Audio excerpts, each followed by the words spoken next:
दोस्तों नमस्कार, मैं हूँ रोहित। आज एक ऐसी यात्रा पर आपको ले जाने वाला हूँ जो आपकी दुनिया देखने का नजरिया हमेशा के लिए बदल सकती है। क्या आपने कभी सोचा है कि आप जो खरीदते हैं, जिसे वोट देते हैं या जिन विचारों को आप पूरी तरह से अपना मानते हैं, वे वास्तव में आपके अपने हैं या फिर कोई अदृश्य शक्ति है जो पर्दे के पीछे से आपकी सोच, आपकी इच्छाओं और आपके फैसलों को नियंत्रित कर रही है। आज हम एडवर्ड बर्नेज की 1928 में लिखी गई क्रांतिकारी और कुछ हद तक विवादास्पद किताब प्रोपेगेंडा की गहराइयों में उतरेंगे।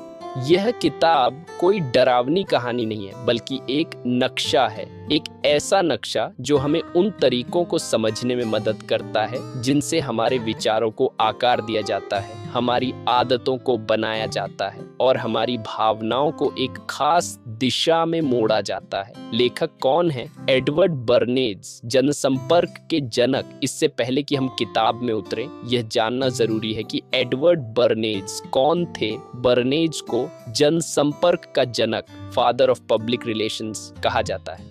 वह सिर्फ एक विज्ञापन बनाने वाले व्यक्ति नहीं थे, बल्कि एक मास्टर रणनीतिकार थे। उनका एक और महत्वपूर्ण परिचय है, वह मनोविज्ञान के पितामह सिगमंड फ्रायड के भतीजे थे। यह सिर्फ एक पारिवारिक रिश्ता नहीं था। बर्नेज ने अपने चाचा के मनोविश्लेषण, साइकोएनालिसिस के सिद्धांतों का इस्तेमाल जनता की राय को बड़े पैमाने पर बदलने के लिए किया। उन्होंने समझा कि इंसान हमेशा तार्किक फैसले नहीं लेता, बल्कि उसकी गहरी अचेतन इच्छाएं, डर और भावनाएं उसे चलाती हैं। बर्नेज ने प्रोपेगेंडा की असली ताकत को प्रथम विश्व युद्ध के दौरान देखा, जब वह अमेरिकी सरकार की committee on public information (CPI) के लिए काम कर रहे थे। उस समिति का काम युद्ध के लिए अमेरिकी जनता का समर्थन जुटाना था। उन्होंने देखा कि कैसे सही नारों, प्रतीकों और भावनात्मक कहानियों का उपयोग करके एक पूरे देश की सोच को बदला जा सकता है। युद्ध के बाद उन्होंने सोचा, अगर इन तकनीकों का इस्तेमाल युद्ध के लिए किया जा सकता है, तो शांति के समय में व्यवसायियों और सरकारों के लिए क्यों नहीं? यहीं से आधुनिक जनसंपर्क और इस किताब का जन्म हुआ। किताब का असली सार, अदृश्य सरकार का सच। अब मैं एक बात स्पष्ट करना चाहता हूँ, ये किताब सीधे तौर पर आध्यात्मिक आत्म खोज या ध्यान के बारे में नहीं है, जैसा कि हम आम तौर पर समझते हैं। इसका केंद्रीय विचार चौंकाने वाला है। बर्नेज का तर्क है कि एक आधुनिक लोकतांत्रिक समाज को सुचारू रूप से चलाने के लिए जनता की राय और आदतों का सचेत और बुद्धिमान हेरफेर, कॉन्शियस एंड इंटेलिजेंट मैनिपुलेशन, न केवल संभव है बल्कि आवश्यक भी है। वह इस काम को करने वाले इलीट समूह को अदृश्य सरकार, इनविजिबल गवर्नमेंट कहते हैं। यह एक ऐसी सरकार है जिसे हम देख नहीं सकते, जिसके सदस्यों को हम जानते नहीं, लेकिन वही हमारे विचारों को ढालती है, हमारे स्वाद बनाती है और हमें बताती है कि क्या सोचना है। ये किताब इसी अदृश्य सरकार के काम करने के तरीकों का खुलासा करती है। यह ऑडियो बुक आपके लिए क्यों है, जागरूकता से सशक्तिकरण तक।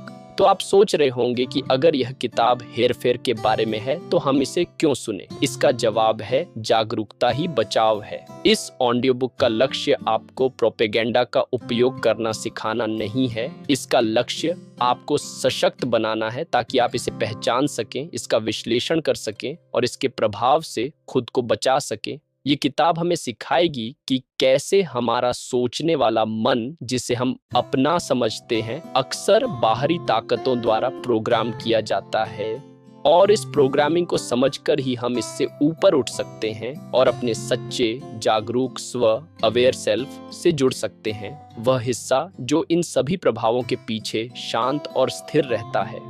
जब आप जानेंगे कि विज्ञापनदाता, राजनेता और मीडिया आपकी भावनाओं और अचेतन इच्छाओं के साथ कैसे खेलते हैं, तो आप उनके खेल के मोहरे नहीं रहेंगे। आप एक जागरूक खिलाड़ी बन जाएंगे। आप एक सचेत उपभोक्ता, एक समझदार नागरिक और सबसे महत्वपूर्ण, अपने मन के असली मालिक बन जाएंगे। तो चलिए इस ज्ञानवर्धक और आंखें खोल देने वाली यात्रा की शुरुआत करते हैं और एडवर्ड बर्नेज की प्रोपेगेंडा की दुनिया में प्रवेश करते हैं।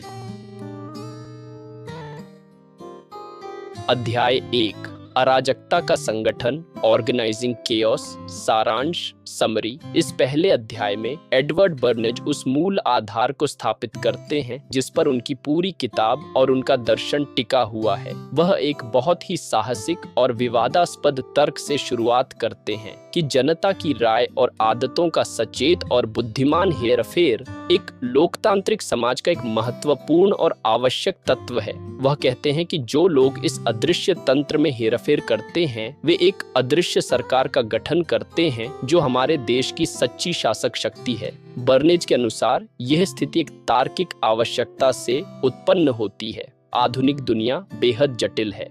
एक औसत नागरिक के पास राजनीति, अर्थशास्त्र, नैतिकता और अन्य अनगिनत विषयों के बारे में गहराई से अध्ययन करने और हर मुद्दे पर एक सूचित निर्णय लेने का समय या विशेष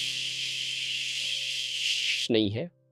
अगर हर नागरिक हर उम्मीदवार के बारे में खुद शोध करने लगे या बाजार में उपलब्ध हर साबुन का रासायनिक परीक्षण करने लगे तो समाज पूरी तरह से ठप हो जाएगा।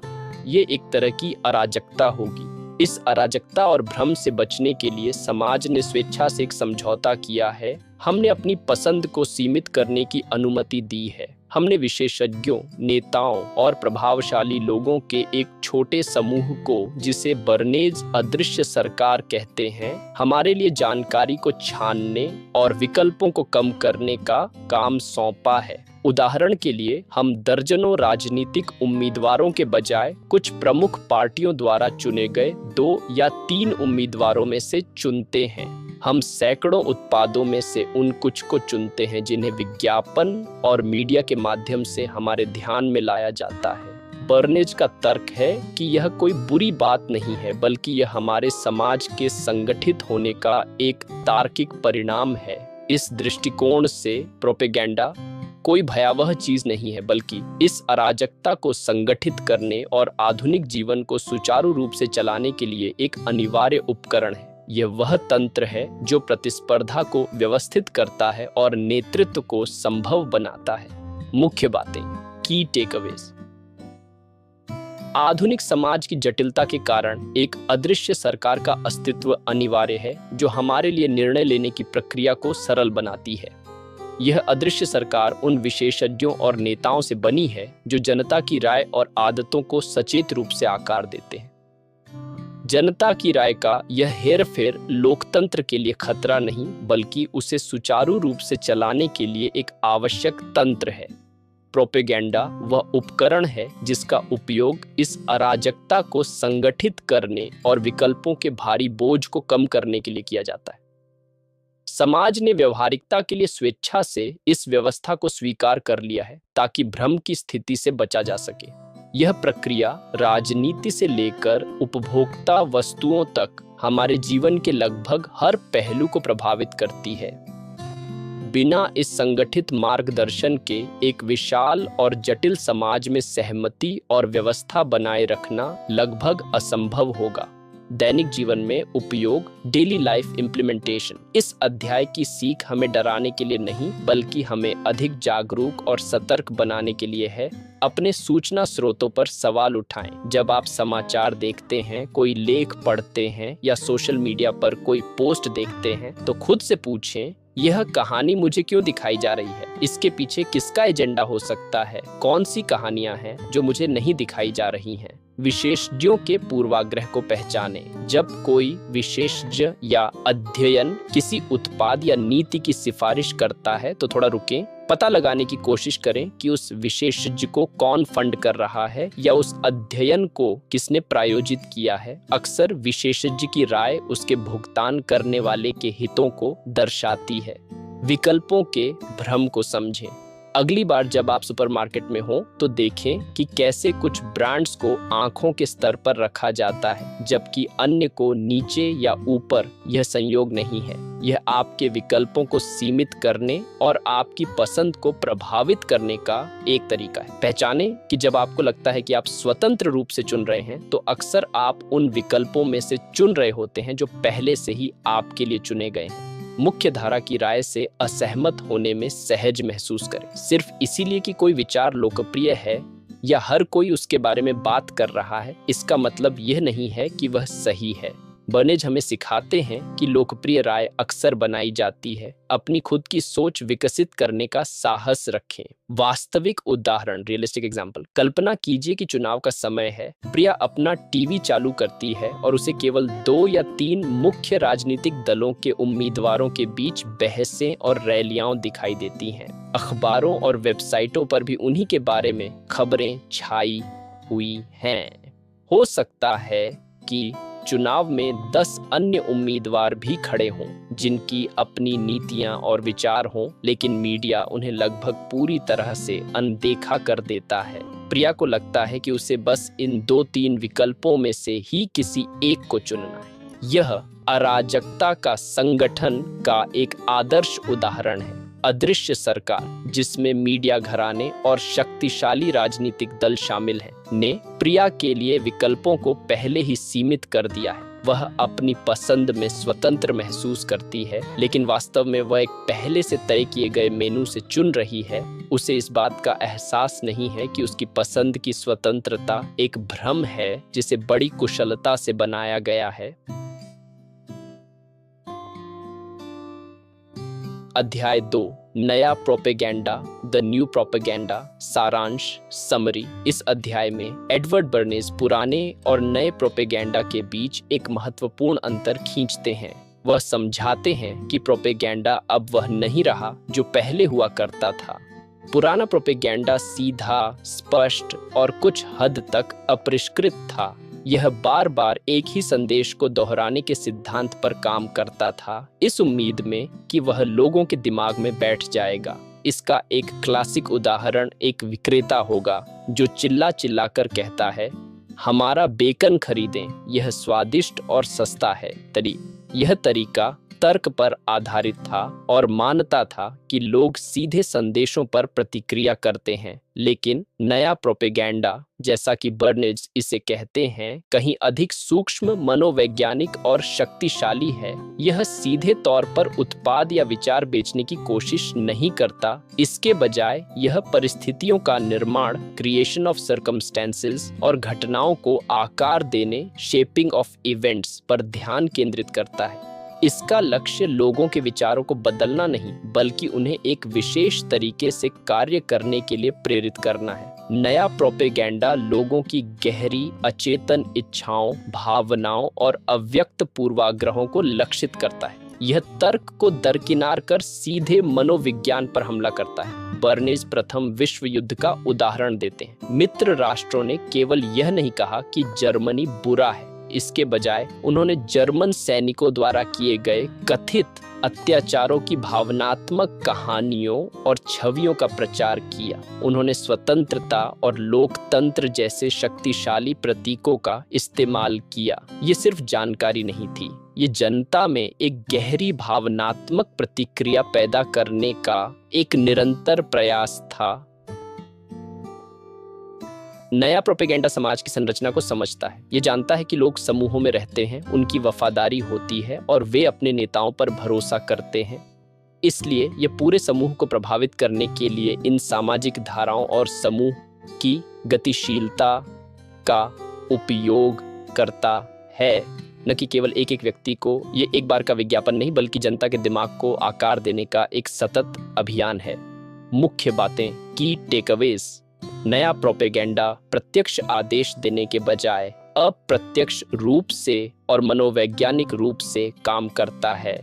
यह लोगों के तर्क पर नहीं, बल्कि उनकी गहरी भावनाओं, प्रतीकों और अचेतन इच्छाओं पर ध्यान केंद्रित करता है। इसका उद्देश्य केवल किसी को कुछ विश्वास दिलाना नहीं है, बल्कि उसे कार्रवाई करने के लिए उकसाना है। यह उत्पाद नहीं बेचता, यह एक जीवन शैली, एक विचार, एक आकांक्षा या एक भावना बेचता है। यह एक बार का संदेश नहीं है, बल्कि घटनाओं, छवियों और कहानियों के माध्यम से एक निरंतर, स्थायी अभियान है। नया प्रोपेगेंडा समाज के समूह मनोविज्ञान, ग्रुप साइकोलॉजी को समझता है और उसका लाभ उठाता है। यह परिस्थितियों का निर्माण करके काम करता है जो लोगों को स्वाभाविक रूप से वांछित निष्कर्ष पर पहुंचाते हैं। दैनिक जीवन में उपयोग, डेली लाइफ इम्प्लीमेंटेशन। इस समझ के साथ आप अपने चारों ओर की दुनिया को एक नई नज़र से देख सकते हैं। विज्ञापन के पीछे की भावना को पहचानें। जब आप एक लग्जरी घड़ी का विज्ञापन देखते हैं तो ध्यान दें, वे शायद ही कभी समय बताने की सटीकता के बारे में बात करते हैं। वे सफलता, प्रतिष्ठा, विरासत और विशिष्टता की भावना बेचते हैं। वे आपको घड़ी नहीं बल्कि एक स्टेटस सिंबल बेच रहे हैं। इस भावना को पहचानना आपको आवेगपूर्ण खरीदारी से बचा सकता है। प्रायोजित घटनाओं के पीछे का उद्देश्य देखें। जब कोई बड़ी तेल कंपनी किसी कला प्रदर्शनी या पर्यावरण जागरूकता कार्यक्रम को प्रायोजित करती है तो रुकें और सोचें, क्या यह वास्तव में कला या पर्यावरण के प्रति उनके प्रेम के कारण है, या वे अपनी सार्वजनिक छवि को बेहतर बनाने, खुद को एक अच्छे कॉर्पोरेट नागरिक के रूप में प्रस्तुत करने और अपने मुख्य व्यवसाय से ध्यान हटाने के लिए एक घटना बना रहे हैं? ट्रेंड्स और मीम्स के प्रति सचेत रहें। जब कोई चीज इंटरनेट पर अचानक वायरल हो जाती है या कोई फैशन ट्रेंड बन जाता है तो इसके स्रोत पर विचार करें। क्या यह वास्तव में स्वाभाविक रूप से उभरा है या इसे किसी जनसंपर्क एजेंसी या ब्रांड द्वारा जानबूझकर बढ़ावा दिया गया है ताकि एक निश्चित उत्पाद या विचार को लोकप्रिय बनाया जा सके? प्रतीकों की शक्ति को समझें। ध्यान दें कि कैसे राजनेता राष्ट्रीय ध्वज के सामने खड़े होकर भाषण देते हैं या कैसे ब्रांड अपने लोगों को सकारात्मक जीवन शैली की छवियों के साथ जोड़ते हैं। वे आपके दिमाग में एक शक्तिशाली भावनात्मक संबंध बनाने के लिए प्रतीकों का उपयोग कर रहे हैं। वास्तविक उदाहरण, रियलिस्टिक एग्जाम्पल, एक शीतल पेय सॉफ्ट ड्रिंक कंपनी का विज्ञापन देखें। विज्ञापन में शायद ही कभी पेय के स्वाद या सामग्री का उल्लेख होता है। इसके बजाय यह युवा खुशमिजाज दोस्तों के एक समूह को दिखाता है जो समुद्र तट पर पार्टी कर रहे हैं, हंस रहे हैं और जीवन का आनंद ले रहे हैं। उनके हाथों में वह शीतल पेय है। यह नया प्रोपेगेंडा है। कंपनी आपको चीनी और पानी का मिश्रण नहीं बेच रही है, वे आपको खुशी, दोस्ती और युवावस्था का रोमांच बेच रहे हैं। वे अपने उत्पाद को इन शक्तिशाली सकारात्मक भावनाओं के साथ जोड़ रहे हैं। अगली बार जब आप स्टोर में उस पेय को देखेंगे तो आपका अवचेतन मन उन खुशियों भरी छवियों को याद करेगा और आप तार्किक रूप से सोचने के बजाय भावनात्मक रूप से खरीदारी करने के लिए प्रेरित हो सकते हैं।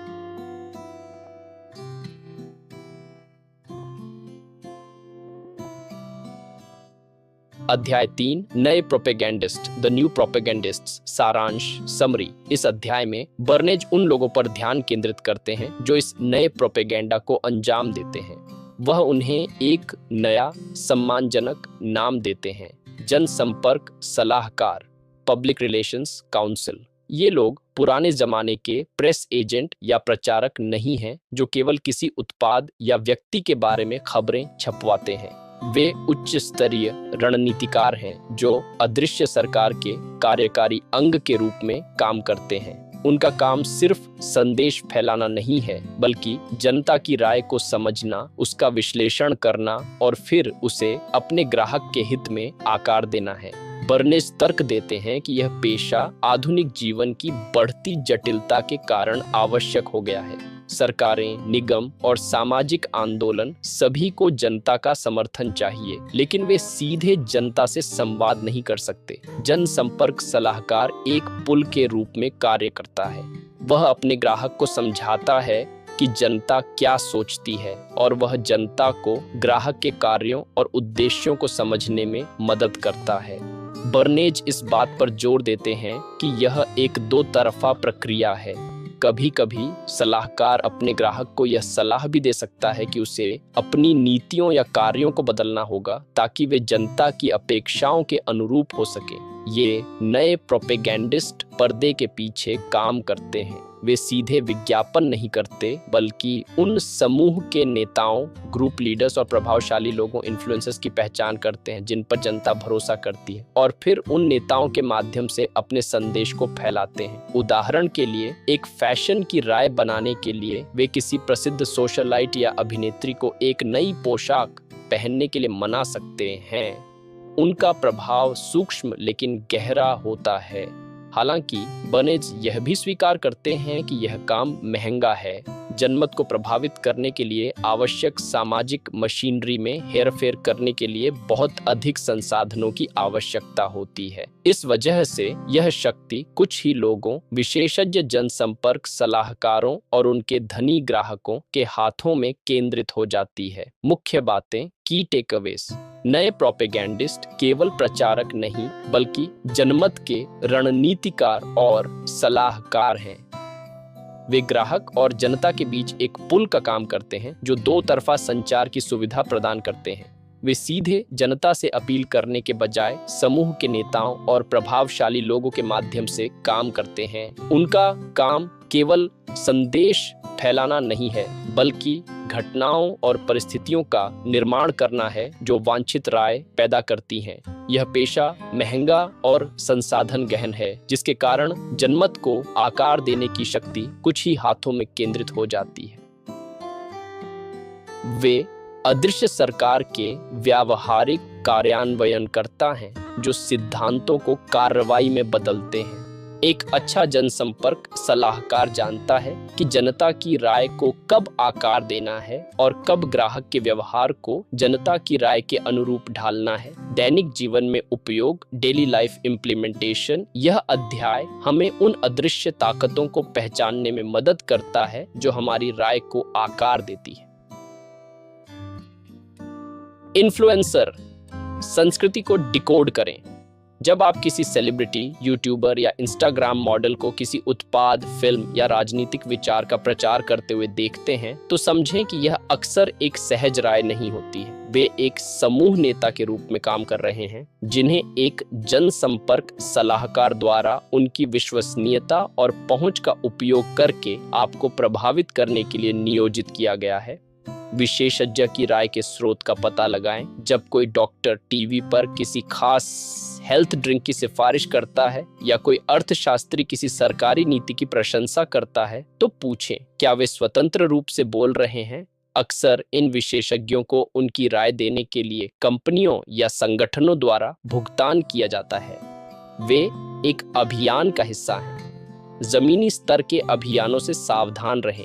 कभी कभी एक विरोध प्रदर्शन या ऑनलाइन अभियान ऐसा लग सकता है जैसे यह आम लोगों द्वारा स्वाभाविक रूप से शुरू किया गया है, लेकिन अक्सर इसके पीछे एक अच्छी तरह से वित्त पोषित संगठन और एक जनसंपर्क टीम होती है। इसे एस्ट्रोटर्फिंग कहा जाता है। ये घास की तरह असली दिखता है, लेकिन यह नकली है। तीसरे पक्ष के समर्थन को पहचानें। जब आप पढ़ते हैं कि एक स्वतंत्र अध्ययन से पता चला या एक प्रमुख गैर लाभकारी संगठन समर्थन करता है,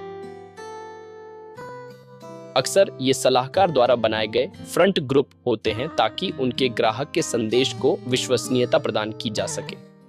वास्तविक उदाहरण, रियलिस्टिक एग्जाम्पल, एक नई स्मार्टफोन कंपनी बाजार में प्रवेश करना चाहती है। सीधे विज्ञापन पर लाखों खर्च करने के बजाय वे एक शीर्ष जनसंपर्क सलाहकार को नियुक्त करते हैं। सलाहकार एक भव्य और विशेष लॉन्च इवेंट आयोजित करता है, जिसमें केवल देश के सबसे प्रसिद्ध टेक्नोलॉजी समीक्षकों और ब्लॉगर्स को आमंत्रित किया जाता है। उन्हें मुफ्त में फोन दिए जाते हैं और कंपनी के सीईओ के साथ विशेष साक्षात्कार का मौका मिलता है। अगले कुछ दिनों में ये समूह नेता अपने ब्लॉग, यूट्यूब चैनलों और सोशल मीडिया पर फोन के बारे में उत्साही समीक्षा लिखते हैं। लाखों अनुयायी इन समीक्षाओं को पढ़ते हैं और उन पर भरोसा करते हैं, क्योंकि वे एक स्वतंत्र विशेषज्ञ से आ रही हैं, न कि कंपनी के विज्ञापन से। इस तरह जनसंपर्क सलाहकार ने सीधे जनता से बात किए बिना प्रभावशाली लोगों के माध्यम से फोन के लिए एक सकारात्मक माहौल बना दिया। यह प्रत्यक्ष विज्ञापन की तुलना में कहीं अधिक शक्तिशाली और विश्वसनीय है। अध्याय 4, जनसंपर्क का मनोविज्ञान, the psychology of public relations, सारांश, समरी।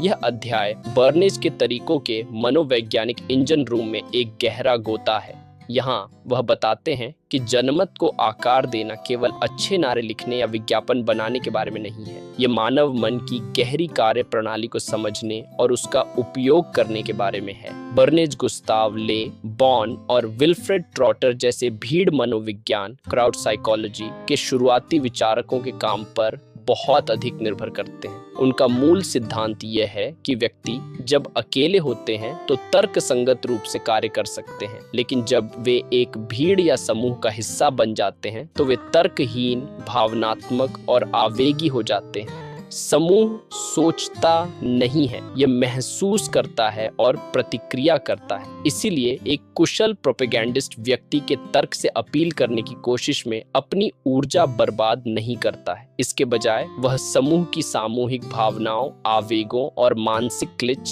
मेंटल क्लिशेज को लक्षित करता है। मानसिक क्लिच पहले से मौजूद विचार, छवियां या वाक्यांश होते हैं जो एक मजबूत भावनात्मक प्रतिक्रिया उत्पन्न करते हैं, जैसे स्वतंत्रता, सुरक्षा या परिवार। इन क्लिच का उपयोग करके प्रोपेगेंडिस्ट तर्क संगत विचार प्रक्रिया को बायपास कर सकता है और सीधे लोगों की भावनाओं से जुड़ सकता है। इसके अलावा बर्नेज अपने चाचा सिगमंड फ्रायड के एक प्रमुख विचार को फिर से सामने लाते हैं कि हमारे कई कार्य और विचार हमारी दमित इच्छाओं, सप्रेस्ड डिजायर्स के लिए प्रतिपूरक विकल्प, कॉम्पेंसेटोरी सब्स्टिट्यूट्स होते हैं। हम अक्सर चीज़ों को उनके वास्तविक मूल्य के लिए नहीं चाहते हैं, बल्कि इसलिए चाहते हैं क्योंकि वे अवचेतन रूप से किसी और चीज़ का प्रतीक बन गए हैं जिसे हम वास्तव में चाहते हैं, जैसे शक्ति, सामाजिक स्वीकृति या प्रेम। सफल प्रोपेगेंडा इन छिपी हुई प्रेरणाओं को समझता है। ये एक उत्पाद को केवल एक वस्तु के रूप में नहीं बेचता है, बल्कि एक गहरे मनोवैज्ञानिक प्रतीक के रूप में बेचता है जो इन दमित इच्छाओं को पूरा करने का वादा करता है। मुख्य बातें, की टेकअवेज: समूह का मन तर्कहीन होता है और तर्क के बजाय भावनाओं, आदतों और आवेगों से संचालित होता है। लोगों को व्यक्तिगत रूप से नहीं बल्कि समूहों के हिस्से के रूप में लक्षित किया जाना चाहिए। जनता को प्रभावित करने का सबसे प्रभावी तरीका उनके नेताओं को प्रभावित करना या उनके पहले से मौजूद मानसिक क्लिच और पूर्वाग्रहों का उपयोग करना है। मानव क्रियाएं अक्सर गहरी, अचेतन और दमित इच्छाओं का प्रतीक होती हैं। सफल प्रोपेगेंडा इन छिपी हुई मनोवैज्ञानिक प्रेरणाओं की पहचान करता है और उत्पादों या विचारों को इन इच्छाओं के प्रतीकों के रूप में प्रस्तुत करता है। जनसंपर्क एक सटीक विज्ञान नहीं हो सकता, लेकिन मनोविज्ञान के सिद्धांतों का उपयोग करके जनता की राय को काफी हद तक सटीकता के साथ निर्देशित किया जा सकता है। भावनात्मक प्रतिक्रियाएं लोगों के विकल्पों को सीमित करती हैं और उन्हें अधिक तेजी से और उत्साह से कार्य करने के लिए प्रेरित करती हैं। दैनिक जीवन में उपयोग: यह ज्ञान आपको अपनी और दूसरों की मनोवैज्ञानिक कमजोरियों को समझने में मदद कर सकता है। अपनी भावनात्मक प्रतिक्रियाओं के प्रति जागरूक रहें। जब कोई समाचार, विज्ञापन या राजनीतिक भाषण आपको बहुत मजबूत भावना, गुस्सा, डर, खुशी, गर्व महसूस कराता है, तो एक कदम पीछे हटें। पूछें, क्या मेरी भावनाओं को जानबूझकर भड़काया जा रहा है? वे आपके तर्क से अपील कर रहे हैं या आपके अंतर्निहित आवेगों से? पहचानें कि कब कोई क्लिच का उपयोग कर रहा है। जब कोई राजनेता पारिवारिक मूल्यों, राष्ट्रीय गौरव या बदलाव जैसे शब्दों का उपयोग करता है, तो देखें कि क्या वे इन शब्दों के पीछे कोई ठोस नीति या योजना प्रदान कर रहे हैं। अक्सर ये शब्द भावनात्मक प्रतिक्रिया उत्पन्न करने के लिए उपयोग किए जाने वाले खाली क्लिच होते हैं।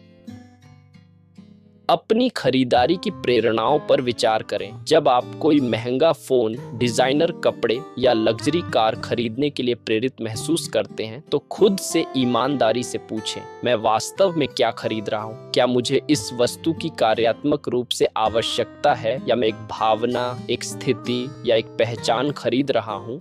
दूसरों के साथ संवाद में मनोविज्ञान का उपयोग करें नैतिक रूप से। किसी को किसी बात के लिए मनाने की कोशिश करते समय केवल तथ्यों और आंकड़ों पर ध्यान केंद्रित न करें। उनकी भावनाओं, मूल्यों और वे किस चीज की परवाह करते हैं उसे समझने की कोशिश करें। उनके दृष्टिकोण से बात करना अधिक प्रभावी हो सकता है। वास्तविक उदाहरण, एक राजनेता एक रैली में भाषण दे रहा है। वह जटिल आर्थिक नीतियों के बारे में बात करने के बजाय वह बार बार कड़ी मेहनत करने वाले आम आदमी और हमारे बच्चों के भविष्य की रक्षा जैसे वाक्यांशों का उपयोग करता है। यह एक शक्तिशाली मनोवैज्ञानिक रणनीति है।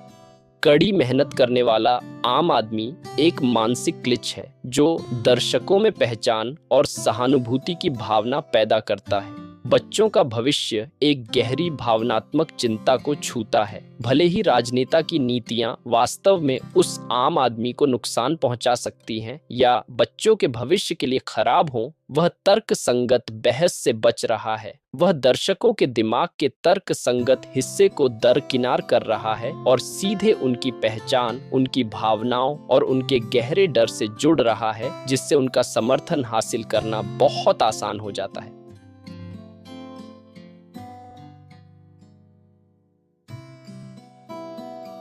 अध्याय 5, व्यापार और जनता, बिजनेस एंड द पब्लिक, सारांश।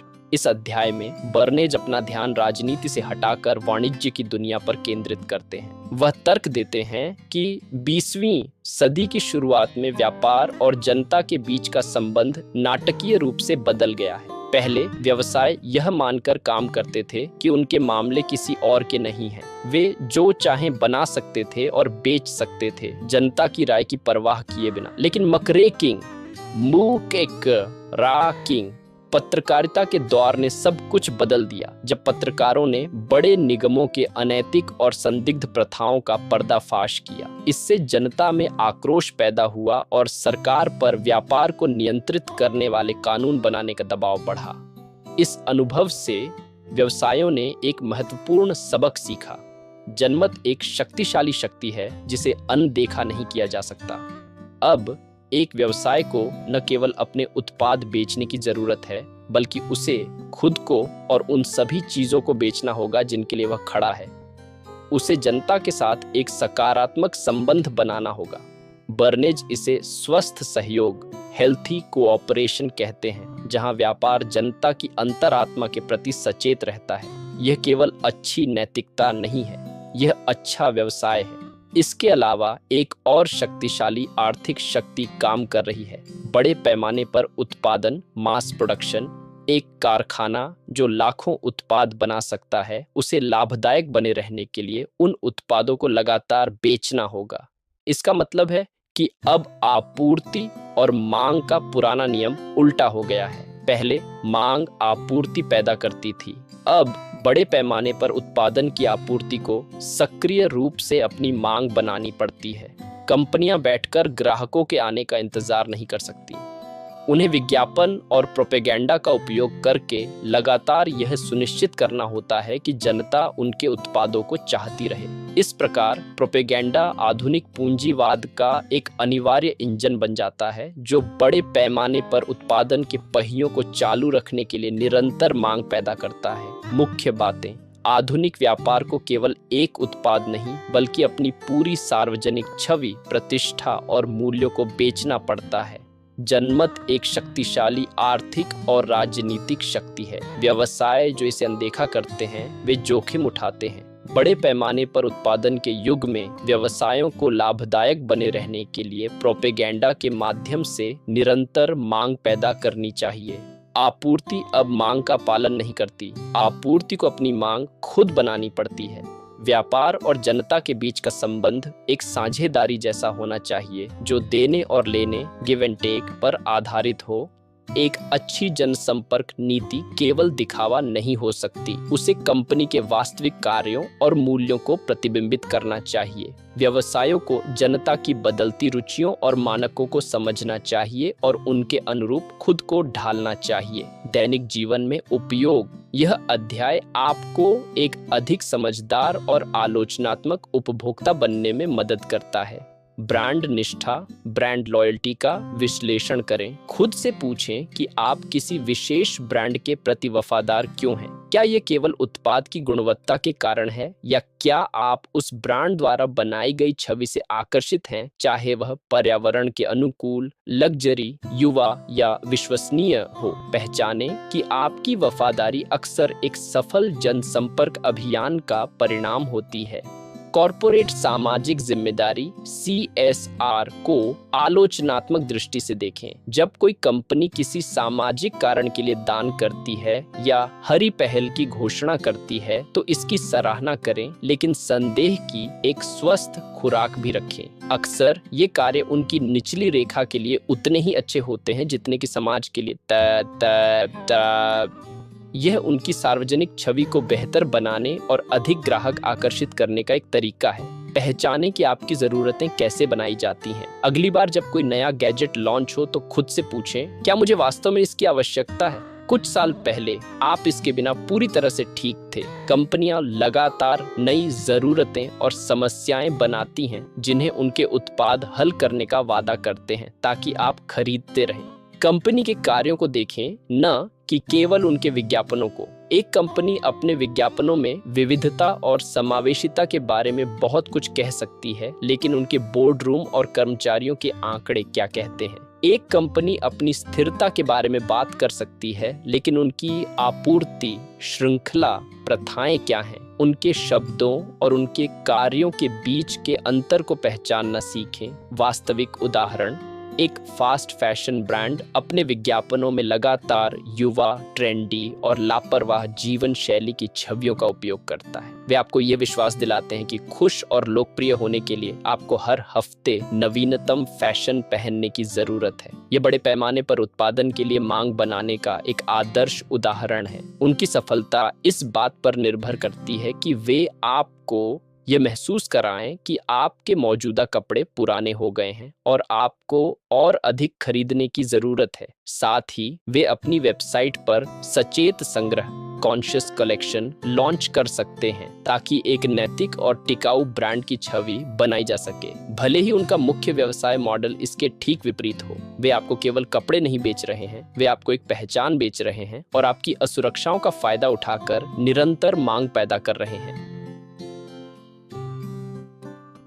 अध्याय 6, प्रोपेगेंडा और राजनीतिक नेतृत्व, प्रोपेगेंडा एंड पॉलिटिकल लीडरशिप। सारांश, इस अध्याय में बर्नेज लोकतंत्र और नेतृत्व की प्रकृति पर अपने सबसे विवादास्पद और स्पष्ट विचार प्रस्तुत करते हैं। वह इस विचार को सिरे से खारिज करते हैं कि जनता की आवाज ईश्वर की आवाज है, वॉक्स पॉपुली वॉक्स डेई।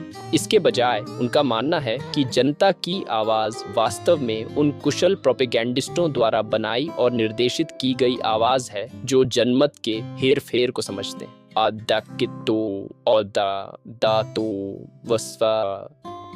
वह तर्क देते हैं कि जो राजनेता केवल जनता की राय का पालन करने की कोशिश करते हैं वे सच्चे नेता नहीं हैं। वे अप्रभावी और दिशाहीन होते हैं। वे जनता की इच्छाओं के कैदी बन जाते हैं जो अक्सर तर्कहीन और क्षणिक होती हैं। बर्नेज के अनुसार एक सच्चा नेता वह होता है जो केवल अनुसरण नहीं करता बल्कि नेतृत्व करता है, और एक लोकतंत्र में जहां बल का प्रयोग नहीं किया जा सकता, नेतृत्व करने का एकमात्र तरीका प्रोपेगेंडा का विशेषज्ञ उपयोग है।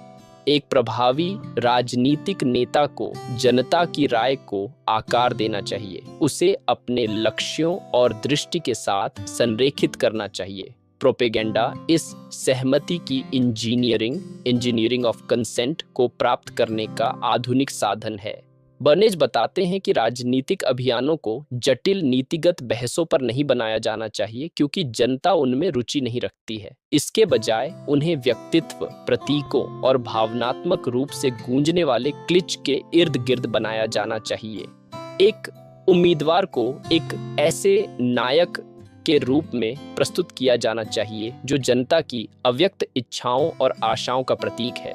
राजनीति व्यापार की तरह ही जनता के मनोविज्ञान को समझने और उसे अपने पक्ष में करने का खेल है। इसलिए जो राजनेता प्रोपेगेंडा की कला में महारत हासिल करते हैं वे ही वास्तव में नेतृत्व करने और चीजों को पूरा करने में सक्षम होते हैं, जबकि अन्य केवल हवा के साथ बहते रहते हैं। मुख्य बातें, लोकतंत्र में जनता की आवाज अक्सर एक मिथक होती है। यह आमतौर पर प्रोपेगेंडिस्टों द्वारा बनाई गई एक प्रतिध्वनि है। केवल जनता की राय का पालन करने वाले राजनेता अप्रभावी होते हैं। सच्चे नेताओं को जनता की राय को सक्रिय रूप से आकार देना चाहिए। प्रोपेगेंडा एक आधुनिक लोकतंत्र में नेतृत्व का एक अनिवार्य उपकरण है जो बल का स्थान लेता है। राजनीतिक सफलता तर्कसंगत तर्कों पर कम और व्यक्तित्व, प्रतीकों और भावनात्मक अपील पर अधिक निर्भर करती है। एक राजनीतिक नेता को जनता के दिमाग को उन पूर्वाग्रहों, क्लिच और सूत्रों से भरना चाहिए जो उसके उद्देश्यों की पूर्ति करते हैं। राजनीतिज्ञ को जनता की अवचेतन इच्छाओं को समझना चाहिए और खुद को उन इच्छाओं की पूर्ति के रूप में प्रस्तुत करना चाहिए। बर्नेज का दृष्टिकोण अनिवार्य रूप से अभिजात्य है। वह मानते हैं कि एक बुद्धिमान अल्पसंख्यक को जनता का मार्गदर्शन करना चाहिए। दैनिक जीवन में उपयोग। यह अध्याय हमें एक अधिक समझदार और कम भोले भाले नागरिक बनने के लिए उपकरण देता है। राजनीतिक नारों और क्लिच के पार देखें। जब कोई राजनेता आशा, बदलाव, सुरक्षा या महानता जैसे शब्दों का उपयोग करता है तो रुके, पूछें, इन शब्दों का वास्तव में क्या मतलब है? इन नारों के पीछे ठोस नीतियां क्या हैं? इन भावनात्मक अपीलों से खुद को बहकने न दें। व्यक्तित्व के बजाय नीति पर ध्यान दें। मीडिया और अभियान अक्सर एक उम्मीदवार के व्यक्तित्व, उनके परिवार या वे कैसे दिखते हैं इस पर ध्यान केंद्रित करते हैं। यह एक जानबूझकर की गई रणनीति है। उनकी नीतियों, उनके ट्रैक रिकॉर्ड और उनके प्रस्तावों के वास्तविक प्रभाव पर ध्यान केंद्रित करने का सचेत प्रयास करें। पहचानें कि कब आपकी भावनाओं को लक्षित किया जा रहा है। राजनीतिक विज्ञापन अक्सर डर, अपराध, आप्रवासन या गर्व, राष्ट्रवाद, सैन्य शक्ति जैसी मजबूत भावनाओं को भड़काते हैं। पहचानें कि कब एक अभियान आपके तर्क के बजाय आपके भावनात्मक ट्रिगर्स को लक्षित कर रहा है। दुश्मन के निर्माण से सावधान रहें। एक आम प्रचार तकनीक एक दुश्मन, चाहे वह एक और देश हो, एक सामाजिक समूह हो या एक राजनीतिक प्रतिद्वंद्वी हो, बनाना है ताकि लोगों को एकजुट किया जा सके और उनके डर को एक दिशा दी जा सके। इस रणनीति के प्रति सतर्क रहें।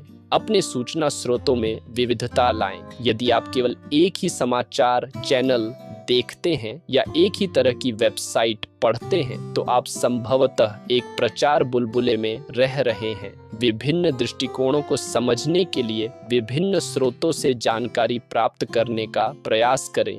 वास्तविक उदाहरण, एक राजनीतिक उम्मीदवार चुनाव लड़ रहा है। उनके जनसंपर्क सलाहकार ने फैसला किया है कि अभियान सुरक्षा के विषय पर केंद्रित होगा। उम्मीदवार अपने भाषणों में जटिल आर्थिक योजनाओं पर बहस नहीं करता है।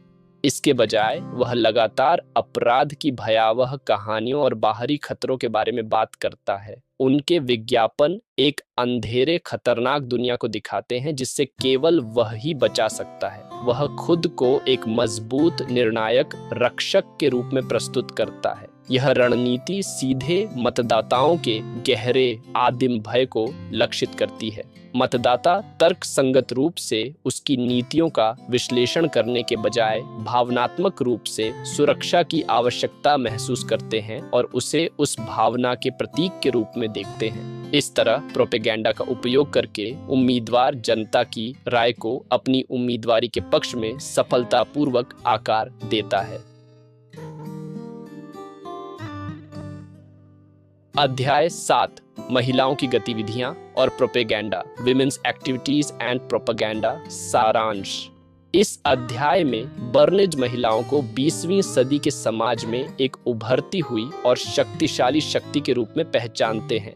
वह बताते हैं कि महिलाओं ने हाल ही में कानूनी समानता हासिल की है और अब वे राजनीति, व्यवसाय और सामाजिक जीवन में एक महत्वपूर्ण प्रभाव डाल रही हैं। उनके क्लब, संगठन और सामाजिक नेटवर्क उन्हें प्रचार के लिए एक विशेष रूप से महत्वपूर्ण और ग्रहणशील दर्शक बनाते हैं। बर्नेज का तर्क है कि जो कोई भी किसी विचार, उत्पाद या आंदोलन को बढ़ावा देना चाहता है, उसे महिलाओं के संगठित प्रभाव को समझना और उसका उपयोग करना चाहिए। इस बिंदु को स्पष्ट करने के लिए बर्नेज अपने सबसे प्रसिद्ध अभियानों में से एक का उल्लेख करते हैं, टॉर्चेस ऑफ फ्रीडम अभियान। 1920 के दशक में अमेरिकन टोबैको कंपनी ने उन्हें महिलाओं के बीच सिगरेट की बिक्री बढ़ाने के लिए काम पर रखा था। उस समय महिलाओं के लिए सार्वजनिक रूप से धूम्रपान करना एक सामाजिक वर्जना माना जाता था। बर्नेज ने सीधे यह विज्ञापन नहीं दिया कि महिलाएं सिगरेट पियो। इसके बजाय उन्होंने एक मनोवैज्ञानिक और प्रतीकात्मक दृष्टिकोण अपनाया। उन्होंने एक मनोविश्लेषक से सलाह ली, जिसने सुझाव दिया कि कुछ महिलाओं के लिए सिगरेट पुरुष शक्ति का प्रतीक है और धूम्रपान करना पुरुष सत्ता को चुनौती देने का एक अवचेतन तरीका हो सकता है। इस अंतर्दृष्टि से लैस होकर बर्नेज ने न्यूयॉर्क में वार्षिक ईस्टर डे परेड के दौरान एक कार्यक्रम का मंचन किया। उन्होंने युवा फैशनेबल महिलाओं के एक समूह को काम पर रखा, जिन्होंने परेड के दौरान नाटकीय रूप से अपनी सिगरेट जलाई। जब प्रेस ने उनसे पूछा कि वे ऐसा क्यों कर रही हैं, तो उन्होंने घोषणा की कि वे स्वतंत्रता की मशालें, टॉर्चेस ऑफ फ्रीडम, जला रही हैं, जो महिलाओं की मुक्ति का प्रतीक है। इस घटना ने राष्ट्रीय सुर्खियां बटोरी और धूम्रपान के कार्य को महिला समानता और स्वतंत्रता के शक्तिशाली सामाजिक आंदोलन से सफलतापूर्वक जोड़ दिया। इसने न केवल एक सामाजिक वर्जना को तोड़ने में मदद की, बल्कि उनके ग्राहक के लिए एक विशाल नया बाजार भी खोल दिया। यह अध्याय इस बात का एक शक्तिशाली उदाहरण है कि कैसे नया प्रोपेगेंडा व्यावसायिक लक्ष्यों को प्राप्त करने के लिए मौजूदा सामाजिक धाराओं और भावनात्मक ऊर्जा का उपयोग करता है। मुख्य बातें: महिलाएं एक संगठित और प्रभावशाली समूह हैं जो प्रचार के लिए एक महत्वपूर्ण लक्ष्य है। महिलाओं के क्लब और सामाजिक नेटवर्क विचारों और प्रवृत्तियों को फैलाने के लिए शक्तिशाली माध्यम है। टॉर्चेस ऑफ फ्रीडम अभियान दिखाता है कि कैसे एक व्यावसायिक उत्पाद को एक शक्तिशाली सामाजिक आंदोलन, नारीवाद से जोड़ा जा सकता है। सफल प्रोपेगेंडा लोगों की गहरी इच्छाओं जैसे स्वतंत्रता, समानता, शक्ति को पहचानता है और उन्हें एक उत्पाद या विचार के प्रतीक के रूप में प्रस्तुत करता है। यह अध्याय बर्नेज की कार्यप्रणाली का एक प्रमुख उदाहरण है। सीधे बेचने के बजाय एक प्रतीकात्मक घटना बनाए जो मीडिया का ध्यान आकर्षित करे।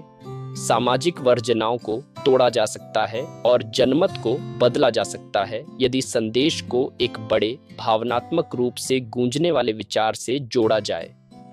यह दिखाता है कि कैसे प्रोपेगेंडा व्यावसायिक और सामाजिक दोनों लक्ष्यों को एक साथ प्राप्त कर सकता है या ऐसा प्रतीत हो सकता है। दैनिक जीवन में उपयोग: यह अध्याय हमें यह पहचानने में मदद करता है कि कैसे सामाजिक कारणों का उपयोग अक्सर व्यावसायिक हितों के लिए किया जाता है। कारण विपणन तो कॉज मार्केटिंग के प्रति आलोचनात्मक बने। जब कोई ब्रांड किसी सामाजिक कारण जैसे स्तन कैंसर जागरूकता, LGBTQ+ प्राइड या पर्यावरणीय स्थिरता के साथ खुद को जोड़ता है, तो उनके इरादों पर सवाल उठाएं। क्या वे वास्तव में उस कारण के लिए प्रतिबद्ध हैं या वे केवल उस कारण से जुड़ी सकारात्मक भावनाओं का लाभ उठाकर अपना उत्पाद बेचने की कोशिश कर रहे हैं? पहचानें कि आपकी पहचान को कैसे लक्षित किया जा रहा है। विज्ञापनदाता अक्सर आपकी पहचान के विभिन्न पहलुओं, आपकी लिंग, जातीयता, राजनीतिक विचार, शौक को लक्षित करते हैं। ध्यान दें कि कैसे विज्ञापन आपको यह महसूस कराने की कोशिश करते हैं कि एक निश्चित उत्पाद खरीदना आपकी पहचान को व्यक्त करने या पुष्टि करने का एक तरीका है। सामाजिक आंदोलनों के व्यावसायीकरण को पहचानें। देखें कि कैसे शक्तिशाली सामाजिक और राजनीतिक विचार जैसे नारीवाद, पर्यावरणवाद अक्सर कंपनियों द्वारा अपनाए जाते हैं और टी-शर्ट के नारों और हैशटैग में बदल दिए जाते हैं। ये अक्सर विचार की वास्तविक शक्ति को कम कर देता है और इसे केवल एक और उपभोक्ता प्रवृत्ति बना देता है। प्रतीकों के दोहरे अर्थ को समझे। टॉर्चेस ऑफ फ्रीडम अभियान दिखाता है कि कैसे एक प्रतीक सिगरेट को एक नया अर्थ, स्वतंत्रता दिया जा सकता है। अपने आसपास की दुनिया में प्रतीकों के बारे में सोचें और वे आपके लिए क्या मायने रखते हैं और क्या कोई आपको उन्हें एक अलग तरीके से देखने के लिए मनाने की कोशिश कर रहा है। वास्तविक उदाहरण, एक स्पोर्ट्सवियर ब्रांड एक नया विज्ञापन अभियान शुरू करता है जिसमें विभिन्न पृष्ठभूमि की मजबूत, सफल और प्रेरणादायक महिला एथलीटों को दिखाया गया है। विज्ञापन का नारा है, अपनी सीमाओं को तोड़ो।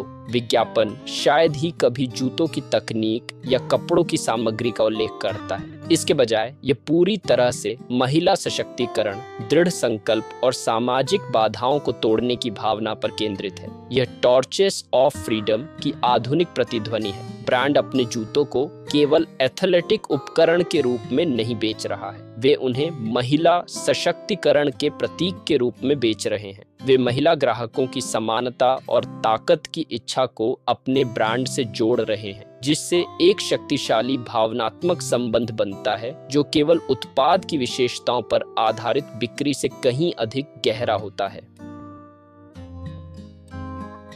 तो अध्याय 8, शिक्षा के लिए प्रोपेगेंडा फॉर एजुकेशन, सारांश। इस अध्याय में बर्नेज एक और अप्रत्याशित क्षेत्र, शिक्षा, पर अपना ध्यान केंद्रित करते हैं। उनका तर्क है कि शिक्षा प्रणाली अपने सभी महान आदर्शों के बावजूद जनता के मन में अपनी सही जगह और सम्मान पाने में विफल रही है। जनता शिक्षा के वास्तविक मूल्य को नहीं समझती है और शिक्षक अक्सर कम वेतन और कम सम्मान महसूस करते हैं। बर्नेज के अनुसार इसका समाधान यह है कि शिक्षा जगत को प्रोपेगेंडा की तकनीकों को अपनाना चाहिए। वह एक साहसिक प्रस्ताव रखते हैं। शिक्षकों को खुद को केवल प्रशिक्षक के रूप में नहीं, बल्कि प्रचारक, प्रोपेगेंडिस्ट के रूप में भी देखना चाहिए। उनका काम केवल कक्षा में छात्रों को पढ़ाना नहीं है, बल्कि समाज में शिक्षा के मूल्य का प्रचार करना भी है। शिक्षण पेशे को समग्र रूप से एक संगठित प्रचार अभियान चलाना चाहिए ताकि जनता की राय को अपने पक्ष में किया जा सके, जिससे बेहतर वेतन, अधिक सम्मान और अधिक समर्थन प्राप्त हो सके।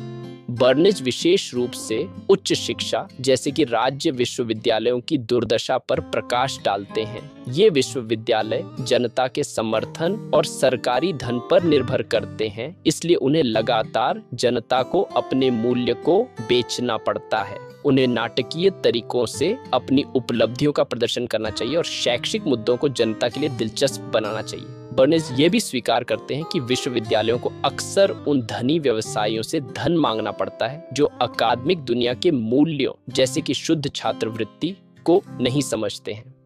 इस स्थिति में विश्वविद्यालय को उन सफल व्यवसायियों को यह समझाने के लिए एक प्रेरक अभियान बनाना चाहिए कि उन्हें उन आदर्शों में निवेश क्यों करना चाहिए जिन्हें वे व्यक्तिगत रूप से नहीं अपनाते हैं। अनिवार्य रूप से बर्नेज शिक्षा को सत्य की एक शांत खोज के रूप में नहीं, बल्कि सार्वजनिक समर्थन और धन के लिए एक प्रतिस्पर्धी क्षेत्र के रूप में देखते हैं, जहां जीवित रहने के लिए प्रोपेगेंडा आवश्यक है। मुख्य बातें: शिक्षा प्रणाली को जनता का ध्यान और सम्मान आकर्षित करने के लिए प्रोपेगेंडा का उपयोग करने की आवश्यकता है। शिक्षक को एक दोहरी भूमिका निभानी चाहिए, एक शिक्षक के रूप में और शिक्षा के मूल्य के लिए एक प्रचारक के रूप में। शिक्षण के इस पेशे को अपनी प्रतिष्ठा और भौतिक स्थिति में सुधार के लिए एक संगठित प्रचार अभियान चलाना चाहिए। विश्वविद्यालयों को जनता और विधायकों को अपने मूल्य को लगातार बेचना चाहिए ताकि उन्हें धन और समर्थन मिलता रहे।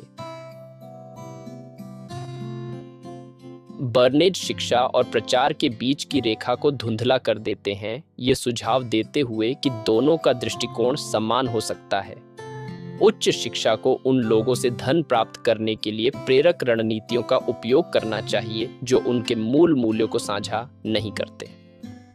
शिक्षा को एक अलग थलग अकादमिक दुनिया के रूप में नहीं, बल्कि समाज के साथ सक्रिय और निरंतर संबंध में देखा जाना चाहिए। दैनिक जीवन में उपयोग यह अध्याय हमें यह समझने में मदद करता है कि कैसे संस्थान, यहाँ तक कि शिक्षा जैसे आदर्शवादी संस्थान भी जनमत की वास्तविकताओं से निपटते हैं। विश्वविद्यालय रैंकिंग और विपणन पर विचार करें। जब आप विश्वविद्यालयों की राष्ट्रीय रैंकिंग देखते हैं या उनके चमकदार ब्रोशर पढ़ते हैं तो पहचानें कि यह एक प्रचार अभियान का हिस्सा है। विश्वविद्यालय अपनी प्रतिष्ठा बनाने और छात्रों और धन को आकर्षित करने के लिए सावधानी पूर्वक अपनी छवि गढ़ते हैं। शैक्षिक संकटों के पीछे के प्रचार को पहचानें। जब मीडिया में शिक्षा में संकट या गिरते मानकों के बारे में कहानियां होती हैं तो पूछें कि इस कथा को कौन आगे बढ़ा रहा है और क्यों। अक्सर ये कहानियां एक निश्चित प्रकार के सुधार जैसे मानकीकृत परीक्षण या निजीकरण के लिए समर्थन बनाने के लिए एक प्रचार अभियान का हिस्सा होती है।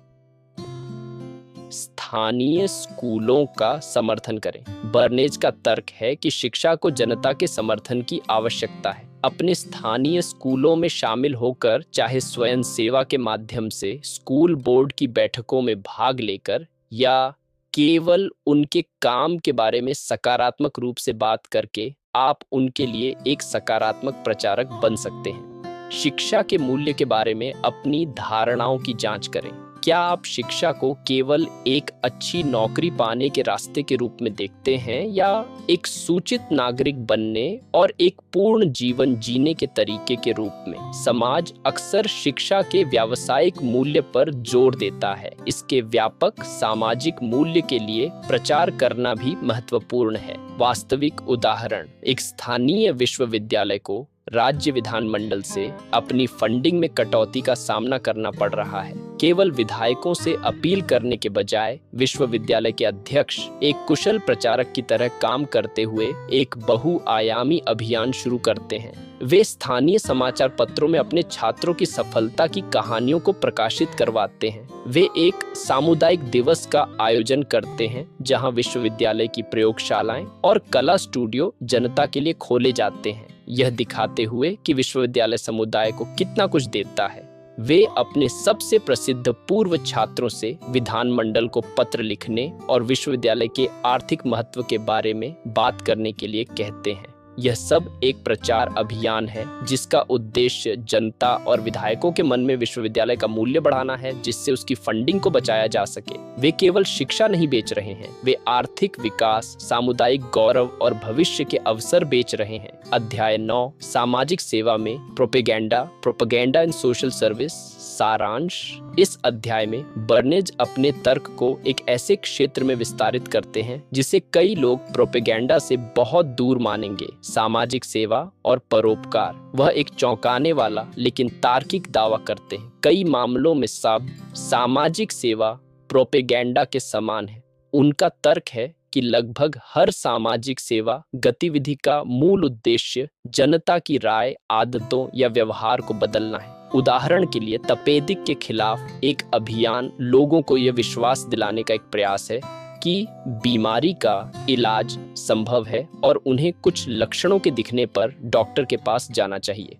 बेहतर पार्कों के लिए एक अभियान लोगों को इस विचार के लिए मनाने का एक प्रयास है कि उन्हें पार्क सुविधाओं के लिए खुद पर कर लगाने की अनुमति देनी चाहिए। अडोटिडेंटी तत्व सडे सटिसाउडी किडी टाई सडे। शिशु मृत्यु दर को कम करने का एक अभियान माताओं को अपने बच्चों की देखभाल के तरीकों को बदलने के लिए मनाने का एक प्रयास है। ये सभी गतिविधियां जनता की सोच और व्यवहार में बदलाव लाने के लिए संचार और अनुनय का उपयोग करती हैं, जो कि प्रोपेगेंडा की परिभाषा है। बर्नेज बताते हैं कि सामाजिक सेवा के नेता आधुनिक प्रोपेगेंडा के शुरुआती उपयोगकर्ताओं में से थे, क्योंकि वे समझते थे कि उनका काम जनता के समर्थन पर निर्भर करता है। चूंकि अधिकांश सामाजिक संगठन स्वैच्छिक दान और धनी संरक्षकों के समर्थन पर चलते हैं, इसलिए उन्हें अपने अस्तित्व और विकास के लिए लगातार प्रचार का उपयोग करना चाहिए। उन्हें जनता को अपने काम के महत्व के बारे में विश्वास दिलाना होगा और उन्हें समर्थन देने के लिए प्रेरित करना होगा। वह NACP national association for the advancement of coloured people के लिए अपने काम का एक विस्तृत उदाहरण देते हैं, जहां उन्होंने अटलांटा में एक सम्मेलन का आयोजन किया था। उनका लक्ष्य केवल एक बैठक आयोजित करना नहीं था, बल्कि दक्षिण में नस्लीय समानता के विचार के लिए समर्थन बनाने के लिए एक प्रचार मंच बनाना था, जिसमें उन्होंने दक्षिणी नेताओं और प्रेस को सावधानी पूर्वक शामिल किया। यह अध्याय प्रोपेगेंडा को एक नैतिक रूप से तटस्थ उपकरण के रूप में प्रस्तुत करने के बर्नेज के प्रयास को पुष्ट करता है, जिसका उपयोग अच्छे सामाजिक उद्देश्यों के लिए भी किया जा सकता है। मुख्य बातें: सामाजिक सेवा का मूल उद्देश्य अक्सर जनता की आदतों और राय को बदलना होता है, जो इसे प्रोपेगेंडा का एक रूप बनाता है। सार्वजनिक स्वास्थ्य अभियान, धन उगाहने वाले अभियान और सामाजिक सुधार आंदोलन सभी अपने लक्ष्यों को प्राप्त करने के लिए प्रचार तकनीकों का उपयोग करते हैं। चूंकि सामाजिक सेवा संगठन स्वैच्छिक समर्थन पर निर्भर करते हैं, इसलिए उन्हें अपने अस्तित्व के लिए लगातार प्रचार करना चाहिए। सामाजिक सेवा के नेताओं ने आधुनिक जनसंपर्क तकनीकों को अपनाने में अग्रणी भूमिका निभाई। यह अध्याय बर्नेज के इस विचार को मजबूत करता है कि प्रोपेगेंडा अपने आप में अच्छा या बुरा नहीं है। इसका मूल्य उस कारण की योग्यता पर निर्भर करता है जिसका वह समर्थन करता है। सरकारी सामाजिक सेवाएं भी प्रभावी होने के लिए बुद्धिमान प्रचार पर निर्भर करती हैं, जैसे कि जनता को नई स्वास्थ्य या सुरक्षा दिशा निर्देशों का पालन करने के लिए मनाना। सामाजिक प्रगति अनिवार्य रूप से सामाजिक समस्याओं के बारे में जनता के मन की प्रगतिशील शिक्षा और ज्ञानोदय है, जिसे प्रचार के माध्यम से सुविधाजनक बनाया जाता है। दैनिक जीवन में उपयोग: यह अध्याय हमें गैर लाभकारी और धर्मार्थ संगठनों द्वारा उपयोग की जाने वाली अनुनय की तकनीकों को पहचानने में मदद करता है। धन उगाहने वाली अपीलों का विश्लेषण करें। जब आपको किसी चैरिटी से धन उगाहने वाला पत्र या ईमेल मिलता है, तो ध्यान दें कि वे किन तकनीकों का उपयोग कर रहे हैं। वे अक्सर एक व्यक्ति की भावनात्मक कहानी का उपयोग करते हैं, जैसे एक बीमार बच्चा या एक पीड़ित जानवर, ताकि आपकी सहानुभूति को जगाया जा सके। वे आपको दोषी महसूस कराने या तात्कालिकता की भावना पैदा करने की कोशिश कर सकते हैं। इन तकनीकों को पहचानना आपको अधिक सचेत रूप से दान करने में मदद कर सकता है। सार्वजनिक स्वास्थ्य अभियानों को समझें। जब सरकार धूम्रपान विरोधी या टीकाकरण अभियान चलाती है, तो पहचानें कि यह एक प्रचार अभियान है। वे जनता के व्यवहार को बदलने के लिए भावनात्मक अपील, विशेषज्ञ समर्थन और बड़े पैमाने पर मीडिया का उपयोग कर रहे हैं। ये समझना कि ये कैसे काम करता है आपको संदेश के प्रति अधिक ग्रहणशील बना सकता है। यदि कारण अच्छा है, जागरूकता अभियानों के पीछे के लक्ष्यों को जानें। जब कोई जागरूकता माह जैसे स्तन कैंसर जागरूकता माह होता है, तो देखें कि कौन से संगठन इसे बढ़ावा दे रहे हैं। कभी कभी ये अभियान निगमों द्वारा प्रायोजित होते हैं, जो अपनी छवि को चमकाने या अपने उत्पादों को बेचने की कोशिश कर रहे होते हैं।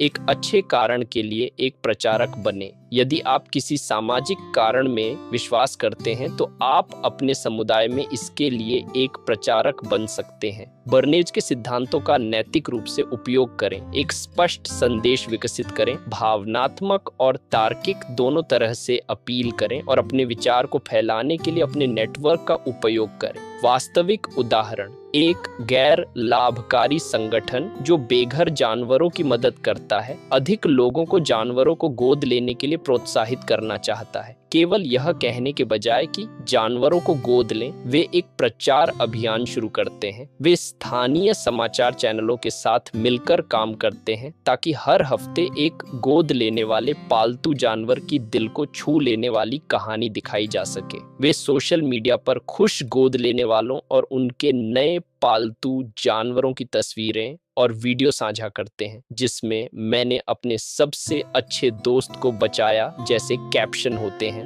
वे एक स्थानीय सेलिब्रिटी को अपने आश्रय से एक बिल्ली का बच्चा गोद लेने के लिए मनाते हैं। ये सब प्रोपेगेंडा है।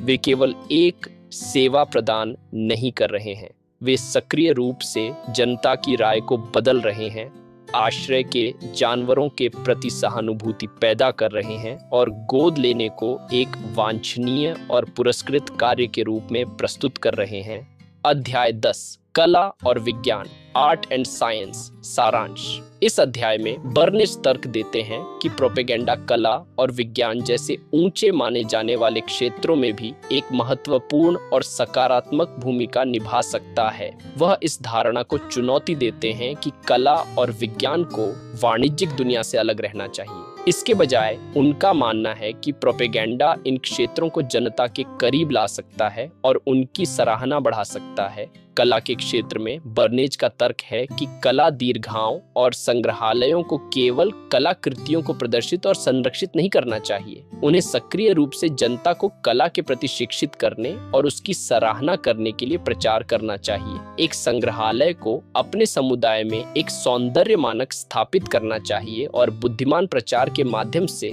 उस मानक को लोगों के दैनिक जीवन में फैलाना चाहिए। इसके अलावा वह व्यावसायिक कला, कमर्शियल आर्ट में कलाकारों के लिए महान अवसरों को देखते हैं। जब व्यवसाय सौंदर्य की दृष्टि से मनभावन उत्पाद बनाते हैं, चाहे वह फर्नीचर हो, कपड़े हो या पोस्टर हो, तो वे न केवल अपना मुनाफा बढ़ाते हैं बल्कि वे जनता के स्वाद के स्तर को भी बढ़ाते हैं। प्रोपेगेंडा इस प्रक्रिया में यह बताकर मदद कर सकता है कि क्या सुंदर है और क्या नहीं। अक्सर कला समीक्षकों और स्वाद निर्माताओं जैसे समूह नेताओं के अधिकार का उपयोग करके विज्ञान के क्षेत्र में भी यही सिद्धांत लागू होता है। बर्नेज बताते हैं कि शुद्ध विज्ञान, जो कभी केवल अकादमियों और विश्वविद्यालयों तक ही सीमित था, अब उद्योग में भी समर्थन और प्रोत्साहन पाता है। बड़ी कंपनियां अमूर्त शोध में भारी निवेश करने को तैयार हैं, इस उम्मीद में कि इससे कोई महत्वपूर्ण आविष्कार हो सकता है। जब ऐसा होता है तो व्यवसाय उस आविष्कार को जनता के लिए उपलब्ध कराने और उसके महत्व को समझाने की जिम्मेदारी भी लेता है। इस तरह प्रोपेगेंडा वैज्ञानिक प्रगति और जनता के बीच की खाई को पाटता है, जिससे नए विचारों और प्रौद्योगिकियों को व्यापक रूप से अपनाया जा सके। संक्षेप में, बर्नेज कला और विज्ञान को अलग-थलग टावरों के रूप में नहीं बल्कि समाज के सक्रिय प्रतिभागियों के रूप में देखते हैं, जिन्हें जनता से जुड़ने के लिए प्रोपेगेंडा की आवश्यकता होती है। मुख्य बातें: प्रोपेगेंडा जनता के बीच कला और विज्ञान की सराहना को बढ़ावा देने में एक महत्वपूर्ण भूमिका निभा सकता है। संग्रहालयों और कला दीर्घाओं को केवल कला को संरक्षित नहीं करना चाहिए बल्कि सक्रिय रूप से इसका प्रचार भी करना चाहिए। व्यवसाय सौंदर्य की दृष्टि से मनभावन उत्पाद बनाकर जनता के स्वाद के स्तर को बढ़ाने में मदद कर सकते हैं। व्यावसायिक कला कलाकारों के लिए नए अवसर पैदा करती है और कला को रोजमर्रा की जिंदगी में लाती है। उद्योग द्वारा वित्त पोषित अनुसंधान शुद्ध विज्ञान को प्रोत्साहित कर सकता है और तकनीकी प्रगति को गति दे सकता है। प्रोपेगेंडा वैज्ञानिक सफलताओं के महत्व को जनता को समझाने और उन्हें व्यापक रूप से अपनाने में मदद करता है। कला और विज्ञान को जनता से जुड़ने के लिए भावनात्मक रूप से गूंजने वाले मूल्यों और नाटकीय घटनाओं का उपयोग करना चाहिए। दैनिक जीवन में उपयोग। यह अध्याय हमें कला, विज्ञान और वाणिज्य के बीच के संबंधों को एक नए दृष्टिकोण से देखने के लिए प्रोत्साहित करता है। संग्रहालयों और दीर्घाओं के प्रचार प्रयासों पर ध्यान दें। जब आप किसी संग्रहालय में एक विशेष प्रदर्शनी के लिए विपणन अभियान देखते हैं तो पहचानें कि वे कैसे कला को जनता के लिए प्रासंगिक और रोमांचक बनाने की कोशिश कर रहे हैं। वे अक्सर कहानी कहने, प्रभावशाली लोगों के समर्थन और इंटरैक्टिव डिस्प्ले का उपयोग करते हैं। डिजाइन के महत्व की सराहना करें। अपने आसपास की रोजमर्रा की वस्तुओं को देखें। आपका फोन, आपकी कॉफी मशीन, आपकी कुर्सी, इन वस्तुओं का डिजाइन केवल कार्यक्षमता के बारे में नहीं है, ये सौंदर्य शास्त्र के बारे में भी है। पहचानें कि कैसे अच्छा डिजाइन आपके जीवन की गुणवत्ता में सुधार करता है और यह अक्सर व्यावसायिक प्रतिस्पर्धा का परिणाम होता है। विज्ञान संचार का समर्थन करें। जब वैज्ञानिक, संग्रहालय और मीडिया आउटलेट जटिल वैज्ञानिक विचारों को आम जनता के लिए सुलभ बनाने की कोशिश करते हैं तो यह विज्ञान के लिए एक प्रचार अभियान है। इस तरह के संचार का समर्थन करें और उसमें संलग्न हो, क्योंकि यह एक सूचित समाज बनाने में मदद करता है। कला और वाणिज्य के बीच की रेखा को पहचानें। देखें कि कैसे फैशन, फर्नीचर और अन्य उद्योग कला की दुनिया से प्रेरणा लेते हैं। एक प्रसिद्ध कलाकार के साथ एक ब्रांड का सहयोग दोनों के लिए फायदेमंद हो सकता है, जिससे कलाकार को व्यापक दर्शक मिलते हैं और ब्रांड को कलात्मक विश्वसनीयता मिलती है। वास्तविक उदाहरण एक संग्रहालय में प्राचीन मिस्र की कलाकृतियों का एक संग्रह है, जिसमें अधिकांश स्थानीय निवासी बहुत कम रुचि दिखाते हैं। संग्रहालय एक प्रचार अभियान शुरू करने का फैसला करता है। वे एक प्रसिद्ध फिल्म निर्देशक के साथ मिलकर एक छोटी डॉक्यूमेंट्री बनाते हैं जो इन कलाकृतियों के पीछे के रोमांचक रहस्यों और कहानियों को उजागर करती है। वे स्थानीय स्कूलों के साथ मिलकर छात्रों के लिए इंटरैक्टिव कार्यशालाओं का आयोजन करते हैं। वे एक लोकप्रिय फैशन डिजाइनर को प्रेरित करते हैं कि वह मिस्र के रूपांकनों पर आधारित एक कपड़ों का संग्रह बनाए। इन सभी प्रयासों के परिणाम स्वरूप संग्रहालय में आने वालों की संख्या नाटकीय रूप से बढ़ जाती है। संग्रहालय ने केवल अपनी कलाकृतियों को प्रदर्शित नहीं किया, उसने बुद्धिमान प्रचार का उपयोग करके उन्हें जनता के लिए जीवंत, प्रासंगिक और रोमांचक बना दिया। अध्याय 11, प्रोपेगेंडा की कार्यप्रणाली, द मैकेनिक्स ऑफ प्रोपेगेंडा। सारांश। इस अंतिम अध्याय में बर्नेज अपने सिद्धांतों को व्यवहार में लाने के लिए उपयोग किए जाने वाले ठोस उपकरणों और तकनीकों का एक व्यावहारिक अवलोकन प्रदान करते हैं। यह अध्याय कैसे करें कि एक रूपरेखा है जो दिखाती है कि एक प्रचारक अपने संदेश को जनता तक कैसे पहुंचाता है। बर्नेज इस बात पर जोर देते हैं कि मानव संचार का कोई भी माध्यम प्रचार का माध्यम भी हो सकता है। वह अपने समय के प्रमुख मीडिया, समाचार पत्र, पत्रिकाएं, रेडियो, व्याख्यान और फिल्में का विश्लेषण करते हैं और बताते हैं कि प्रत्येक का उपयोग कैसे किया जा सकता है। वह बताते हैं कि समाचार पत्र अब प्रचार माने जाने वाले समाचारों को छापने से हिचकते नहीं हैं, जब तक कि उनमें समाचार मूल्य हो। एक कुशल प्रचारक का काम ऐसी घटनाएं बनाना है जो स्वाभाविक रूप से समाचार योग्य हों। पत्रिकाएं समाचार पत्रों के विपरीत एक विशेष दृष्टिकोण या जीवन शैली का प्रचार करने के लिए होती है, जो उन्हें एक विशेष दर्शक वर्ग को लक्षित करने के लिए आदर्श बनाती है। रेडियो एक शक्तिशाली उपकरण है क्योंकि यह एक व्यक्तित्व की आवाज को सीधे लाखों घरों में पहुंचाता है। फिल्में क्योंकि वे बाजार की मांगों को पूरा करने के लिए बनाई जाती हैं, मौजूदा लोकप्रिय प्रवृत्तियों को प्रतिबिंबित और मजबूत करती हैं, जिससे वे विचारों और आदतों को मानकीकृत करने के लिए एक शक्तिशाली शक्ति बन जाती है। बर्नेज घटनाओं के निर्माण, क्रिएटिंग इवेंट्स और व्यक्तित्वों के उपयोग, यूजिंग पर्सनैलिटीज के महत्व को दोहराते हैं। एक अच्छी तरह से मंचित घटना जैसे टॉर्चेस ऑफ फ्रीडम परेड समाचार कवरेज उत्पन्न कर सकती है, जो किसी भी विज्ञापन से कहीं अधिक मूल्यवान है। एक सम्मानित व्यक्तित्व का समर्थन एक विचार को तुरंत विश्वसनीयता प्रदान कर सकता है। अंत में बर्नेज इस संभावना को संबोधित करते हैं कि जनता प्रचार के इन तरीकों के प्रति जागरूक और निंदक हो सकती है। हालांकि वह इस विचार को खारिज कर देते हैं। उनका मानना है कि चाहे जनता कितनी भी परिष्कृत क्यों न हो जाए, वह हमेशा बुनियादी मानवीय अपीलों का जवाब देगी और वह उसे हमेशा भोजन की आवश्यकता होगी, मनोरंजन की लालसा होगी, सुंदरता के लिए तरसेंगे और नेतृत्व का जवाब देंगे। इसलिए प्रोपेगेंडा कभी नहीं मरेगा, तो ये केवल अधिक बुद्धिमान और सूक्ष्म हो जाएगा, क्योंकि प्रचारकों को एक अधिक जागरूक जनता के साथ तालमेल बिठाना होगा। मुख्य बातें: संचार का हर माध्यम, समाचार पत्र, रेडियो, फिल्में आदि प्रचार का एक संभावित उपकरण है। एक प्रचारक का सबसे महत्वपूर्ण कौशल समाचार योग्य घटनाओं का निर्माण करना है। समूह के नेताओं और प्रभावशाली व्यक्तित्वों का उपयोग संदेशों को विश्वसनीयता और पहुंच प्रदान करने के लिए महत्वपूर्ण है। प्रत्येक मीडिया की अपनी अनूठी ताकत होती है और एक कुशल प्रचारक जानता है कि अपने लक्ष्यों के लिए सही माध्यम का उपयोग कैसे करना है।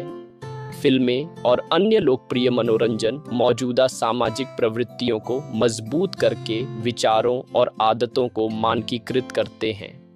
भले ही जनता प्रचार के तरीकों के प्रति जागरूक हो जाए, फिर भी वह हमेशा बुनियादी मानवीय भावनाओं और इच्छाओं के प्रति संवेदनशील रहेगी। प्रोपेगेंडा एक स्थायी शक्ति है। यह केवल समय और प्रौद्योगिकी के साथ अपने तरीकों को अनुकूलित करेगा। दैनिक जीवन में उपयोग। यह अध्याय आपको आज के मीडिया परिदृश्य को समझने के लिए एक शक्तिशाली लेंस प्रदान करता है। वायरल सामग्री के पीछे की रणनीति को पहचानें। जब आप कोई वीडियो, मीम या कहानी देखते हैं जो वायरल हो जाती है, तो पूछें कि क्या यह एक जानबूझकर बनाई गई घटना है। कई वायरल क्षण सावधानी पूर्वक नियोजित प्रचार अभियान होते हैं जिन्हें सहज दिखने के लिए डिजाइन किया गया है। उत्पाद प्लेसमेंट पर ध्यान दें। फिल्मों और टीवी शो में ध्यान दें कि कौन से ब्रांड और उत्पाद प्रमुखता से दिखाए जाते हैं। ये आकस्मिक नहीं है। ये आपके अवचेतन में उस उत्पाद के लिए एक सकारात्मक जुड़ाव बनाने का एक सूक्ष्म तरीका है। समाचार और मनोरंजन के बीच की धुंधली रेखा को समझें। पहचानें कि कैसे समाचार कार्यक्रम अक्सर मनोरंजन की तरह प्रस्तुत किए जाते हैं और कैसे मनोरंजन कार्यक्रम अक्सर राजनीतिक या सामाजिक संदेशों का प्रचार करते हैं। प्रचारक इन धुंधली रेखाओं का फायदा उठाते हैं। वास्तविक उदाहरण एक संग्रहालय में प्राचीन मिस्र की कलाकृतियों का एक संग्रह है जिसमें अधिकांश स्थानीय निवासी बहुत कम रुचि दिखाते हैं। संग्रहालय एक प्रचार अभियान शुरू करने का फैसला करता है। वे एक प्रसिद्ध फिल्म निर्देशक के साथ मिलकर एक छोटी डॉक्यूमेंट्री बनाते हैं जो इन कलाकृतियों के पीछे के रोमांचक रहस्यों और कहानियों को उजागर करती है। वे स्थानीय स्कूलों के साथ मिलकर छात्रों के लिए इंटरैक्टिव कार्यशालाओं का आयोजन करते हैं। वे एक लोकप्रिय फैशन डिजाइनर को प्रेरित करते हैं कि वह मिस्र के रूपांकनों पर आधारित एक कपड़ों का संग्रह बनाए। इन सभी प्रयासों के परिणाम स्वरूप संग्रहालय में आने वालों की संख्या नाटकीय रूप से बढ़ जाती है। संग्रहालय ने केवल अपनी कलाकृतियों को प्रदर्शित नहीं किया, उसने बुद्धिमान प्रचार का उपयोग करके उन्हें जनता के लिए जीवंत, प्रासंगिक और रोमांचक बना दिया। अध्याय 11, प्रोपेगेंडा की कार्यप्रणाली, द मैकेनिक्स ऑफ प्रोपेगेंडा। सारांश।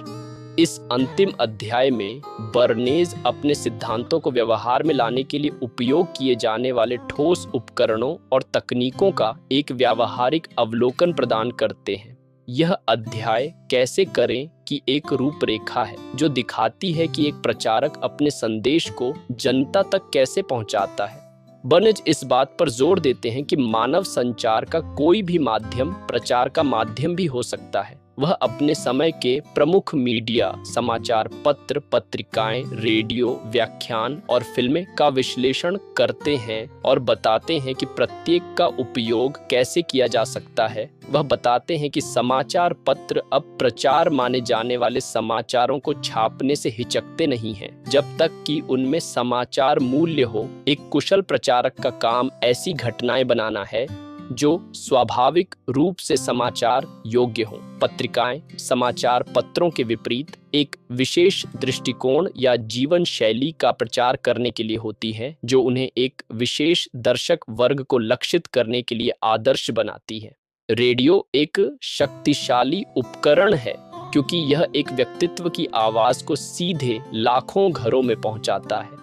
फिल्में क्योंकि वे बाजार की मांगों को पूरा करने के लिए बनाई जाती हैं, मौजूदा लोकप्रिय प्रवृत्तियों को प्रतिबिंबित और मजबूत करती हैं, जिससे वे विचारों और आदतों को मानकीकृत करने के लिए एक शक्तिशाली शक्ति बन जाती है। बर्नेज घटनाओं के निर्माण, क्रिएटिंग इवेंट्स और व्यक्तित्वों के उपयोग, यूजिंग पर्सनैलिटीज के महत्व को दोहराते हैं। एक अच्छी तरह से मंचित घटना जैसे टॉर्चेस ऑफ फ्रीडम परेड समाचार कवरेज उत्पन्न कर सकती है जो किसी भी विज्ञापन से कहीं अधिक मूल्यवान है। एक सम्मानित व्यक्तित्व का समर्थन एक विचार को तुरंत विश्वसनीयता प्रदान कर सकता है। अंत में बर्नेज इस संभावना को संबोधित करते हैं कि जनता प्रचार के इन तरीकों के प्रति जागरूक और निंदक हो सकती है, हालांकि वह इस विचार को खारिज कर देते हैं। उनका मानना है कि चाहे जनता कितनी भी परिष्कृत क्यों न हो जाए, वह हमेशा बुनियादी मानवीय अपीलों का जवाब देगी और वह उसे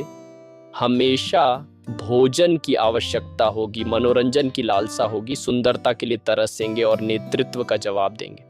इसलिए प्रोपेगेंडा कभी नहीं मरेगा, ये केवल अधिक बुद्धिमान और सूक्ष्म हो जाएगा, क्योंकि प्रचारकों को एक अधिक जागरूक जनता के साथ तालमेल बिठाना होगा। मुख्य बातें: संचार का हर माध्यम, समाचार पत्र, रेडियो, फिल्में आदि प्रचार का एक संभावित उपकरण है। एक प्रचारक का सबसे महत्वपूर्ण कौशल समाचार योग्य घटनाओं का निर्माण करना है। समूह के नेताओं और प्रभावशाली व्यक्तित्वों का उपयोग संदेशों को विश्वसनीयता और पहुंच प्रदान करने के लिए महत्वपूर्ण है। प्रत्येक मीडिया की अपनी अनूठी ताकत होती है और एक कुशल प्रचारक जानता है कि अपने लक्ष्यों के लिए सही माध्यम का उपयोग कैसे करना है। फिल्में और अन्य लोकप्रिय मनोरंजन मौजूदा सामाजिक प्रवृत्तियों को मजबूत करके विचारों और आदतों को मानकीकृत करते हैं। भले ही जनता प्रचार के तरीकों के प्रति जागरूक हो जाए, फिर भी वह हमेशा बुनियादी मानवीय भावनाओं और इच्छाओं के प्रति संवेदनशील रहेगी। प्रोपेगेंडा एक स्थायी शक्ति है। यह केवल समय और प्रौद्योगिकी के साथ अपने तरीकों को अनुकूलित करेगा। दैनिक जीवन में उपयोग: यह अध्याय आपको आज के मीडिया परिदृश्य को समझने के लिए एक शक्तिशाली लेंस प्रदान करता है। वायरल सामग्री के पीछे की रणनीति को पहचानें। जब आप कोई वीडियो, मीम या कहानी देखते हैं जो वायरल हो जाती है, तो पूछें कि क्या यह एक जानबूझकर बनाई गई घटना है। कई वायरल क्षण सावधानी पूर्वक नियोजित प्रचार अभियान होते हैं जिन्हें सहज दिखने के लिए डिजाइन किया गया है। उत्पाद प्लेसमेंट पर ध्यान दें। फिल्मों और टीवी शो में ध्यान दें कि कौन से ब्रांड और उत्पाद प्रमुखता से दिखाए जाते हैं। ये आकस्मिक नहीं है, ये आपके अवचेतन में उस उत्पाद के लिए एक सकारात्मक जुड़ाव बनाने का एक सूक्ष्म तरीका है। समाचार और मनोरंजन के बीच की धुंधली रेखा को समझें। पहचानें कि कैसे समाचार कार्यक्रम अक्सर मनोरंजन की तरह प्रस्तुत किए जाते हैं और कैसे मनोरंजन कार्यक्रम अक्सर राजनीतिक या सामाजिक संदेशों का प्रचार करते हैं। प्रचारक इन धुंधली रेखाओं का फायदा उठाते हैं। अपने डिजिटल फुटप्रिंट के बारे में सोचें। आज सोशल मीडिया प्लेटफॉर्म और डेटा एनालिटिक्स ने बर्नेज के तरीकों को एक नए स्तर पर ले लिया है। कंपनियां और अभियान अब आपके व्यक्तिगत डेटा का उपयोग आपको उन संदेशों के साथ लक्षित करने के लिए करते हैं जो आपकी विशिष्ट मनोवैज्ञानिक कमजोरियों के लिए डिजाइन किए गए हैं। इस बारे में सचेत रहें कि आप ऑनलाइन क्या साझा करते हैं। बुनियादी अपीलों के प्रति अपनी संवेदनशीलता को स्वीकार करें कि आप भी एक इंसान के रूप में सुरक्षा, अपनेपन और सुंदरता की इच्छा जैसी बुनियादी अपीलों के प्रति संवेदनशील है। यह जागरूकता आपको इन अपीलों को पहचानने और उनके द्वारा हेरफेर किए जाने से बचने में मदद कर सकती है। वास्तविक उदाहरण: एक नई एक्शन फिल्म रिलीज होने वाली है। स्टूडियो का प्रचार विभाग एक विस्तृत अभियान की योजना बनाता है। वे फिल्म के मुख्य अभिनेता को एक लोकप्रिय टॉक शो में भेजते हैं जहां वह एक चैरिटी के लिए अपने काम के बारे में एक दिल को छू लेने वाली कहानी साझा करता है जिससे उसकी सार्वजनिक छवि बनती है। वे एक वायरल चैलेंज बनाते हैं जो फिल्म के एक स्टंट से जुड़ा होता है जिससे प्रशंसक सोशल मीडिया पर अपने वीडियो पोस्ट करने के लिए प्रोत्साहित होते हैं। वे यह सुनिश्चित करते हैं कि फिल्म के ट्रेलर को प्रमुख खेल आयोजनों के दौरान दिखाया जाए। यह सब प्रोपेगेंडा की कार्यप्रणाली का हिस्सा है। वे केवल फिल्म का विज्ञापन नहीं कर रहे हैं, वे समाचार योग्य घटनाएं बना रहे हैं, व्यक्तित्वों का उपयोग कर रहे हैं और विभिन्न मीडिया चैनलों के माध्यम से एक सांस्कृतिक चर्चा पैदा कर रहे हैं ताकि यह सुनिश्चित हो सके कि हर कोई फिल्म के बारे में बात कर रहा है और उसे देखने के लिए उत्साहित है। टेटिन निष्कर्ष, बर्नेज की स्थायी विरासत। हम आज उनकी दुनिया में जी रहे हैं। एडवर्ड बर्नेज की प्रोपेगेंडा को पढ़े हुए लगभग एक सदी बीत चुकी है, लेकिन इसके पन्नों में वर्णित विचार आज पहले से कहीं अधिक प्रासंगिक और शक्तिशाली महसूस होते हैं। बर्नेज ने हमें एक ऐसी दुनिया का खाका दिखाया जहां जनता की राय को वैज्ञानिक सिद्धांतों का उपयोग करके आकार दिया जा सकता है, जहां लोकतंत्र को एक अदृश्य सरकार द्वारा निर्देशित किया जाता है और जहां हमारी गहरी इच्छाओं का उपयोग हमें उन चीजों को खरीदने के लिए किया जाता है जिनकी हमें आवश्यकता नहीं है और उन विचारों पर विश्वास करने के लिए किया जाता है जिन्हें हमने खुद नहीं चुना है। आज जब हम अपने चारों ओर देखते हैं, परिष्कृत विज्ञापन अभियानों से लेकर डेटा चालित राजनीतिक अभियानों और सोशल मीडिया इन्फ्लुएंसर संस्कृति तक, हम बर्नेज की दुनिया में जी रहे हैं। उनके द्वारा वर्णित तकनीकें अब केवल कुछ जिंग प्रचारकों का डोमेन नहीं है, वे हमारे डिजिटल जीवन के ताने बाने में बुनी हुई है। माध्यम बदल गए हैं। रेडियो और समाचार पत्रों की जगह फेसबुक, ट्विटर, टिकटॉक और यूट्यूब ने ले ली है, लेकिन मनोविज्ञान वही है। सहमति की इंजीनियरिंग अब एल्गोरिदम द्वारा स्वचालित है, जो हमें वही दिखाता है जो हम देखना चाहते हैं, हमारे पूर्वाग्रहों की पुष्टि करता है और हमें सूचना के बुलबुले में बंद कर देता है। अंतिम विचार, अपने मन के चौकीदार बने तो इस ज्ञान के साथ हमें क्या करना चाहिए? क्या हमें निंदक और निराश हो जाना चाहिए, यह मानते हुए कि स्वतंत्र इच्छा एक भ्रम है? बिल्कुल नहीं। बर्नेज की किताब का असली सबक डर नहीं बल्कि सशक्तिकरण है। एडवर्ड बर्नेज ने हमें दिखाया कि हमारे दिमाग पर नियंत्रण के लिए एक अदृश्य लड़ाई चल रही है, लेकिन इस किताब का ज्ञान आपका हथियार है, आपका कवच है। यह आपको उस लड़ाई को देखने की क्षमता देता है। अब आप उन संदेशों को पहचान सकते हैं जो आपके तर्क को दरकिनार करने और सीधे आपकी भावनाओं को लक्षित करने की कोशिश कर रहे हैं। आप उन विशेषज्ञों और प्रभावशाली लोगों के पीछे के इरादों पर सवाल उठा सकते हैं जो आपकी राय को आकार देने की कोशिश कर रहे हैं। आप उन प्रतीकों और कहानियों को समझ सकते हैं जिनका उपयोग आपको हेरफेर करने के लिए किया जाता है। आलोचनात्मक सोच और मीडिया साक्षरता को एक शौक के रूप में नहीं बल्कि एक दैनिक आध्यात्मिक अभ्यास के रूप में अपनाएं। यह अपने मन की स्वतंत्रता की रक्षा के लिए एक अभ्यास है। हर संदेश पर सवाल उठाकर, हर दावे के पीछे के उद्देश्य को समझकर और अपनी भावनात्मक प्रतिक्रियाओं के प्रति सचेत रहकर आप इस खेल के मोहरे नहीं बल्कि एक जागरूक खिलाड़ी बन सकते हैं। आप उस अदृश्य सरकार के प्रभाव से खुद को मुक्त कर सकते हैं और वास्तव में अपने विचारों, अपने विश्वासों और अपने जीवन के मालिक बन सकते हैं। बर्नेज ने दरवाजा खोला और हमें दिखाया कि पर्दे के पीछे क्या है। अब यह हम पर निर्भर है कि हम उस ज्ञान का उपयोग बुद्धिमानी से करें और अपने मन के चौकीदार बने। मुझे उम्मीद है कि इस सफर में आपको मजा आया होगा और कुछ नया सीखने को मिला होगा। मैं आपका दोस्त और हम सफर रोहित अब आपसे विदा लेता हूँ। बहुत जल्द मिलेंगे एक और जबरदस्त किताब, नए विचारों और ढेर सारी प्रेरणा के साथ। तब तक के लिए अलविदा और अपना ध्यान रखिएगा।